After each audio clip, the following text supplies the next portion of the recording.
भूमि की विरासत हरे भरे पहाड़ों के बीच बसा एक शांत गांव था, जहां एक बूढ़े किसान राम जी अपने छोटे बेटे राजू के साथ रहते थे।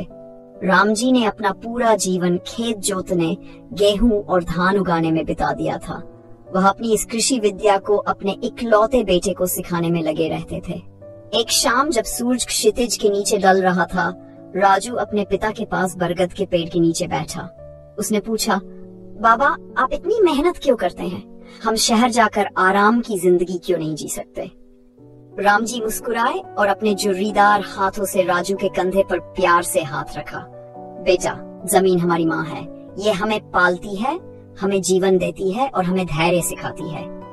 राजू ने असमंजस से कहा, पर बाबा, शहर में लोग बिना धूप में तपे ज्यादा पैसे कमाते हैं। राम जी उठे और राजू को खेत की ओर ले गए। उन्होंने जमीन से दो छोटे पौधे उखाड़े, एक मजबूत और एक कमजोर। फिर उन्होंने राजू से कहा, इन दोनों को अलग अलग जगह रोप दो। एक को नदी के पास नरम मिट्टी में और दूसरे को सूखी पथरीली जमीन में। राजू ने वैसा ही किया जैसा उसके पिता ने कहा।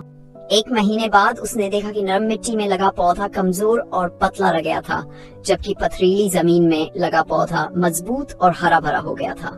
राम जी मुस्कुराए और बोले, संघर्ष हमें मजबूत बनाते हैं। गांव में हम मेहनत करते हैं, लेकिन इज्जत से जीते हैं, ताजी हवा में सांस लेते हैं और शुद्ध भोजन करते हैं। शहर की जिंदगी आसान हो सकती है, लेकिन वहाँ धैर्य और सच्ची शांति का पाठ नहीं मिलता। राजू ने अपने पिता को श्रद्धा भरी नजरों से देखा।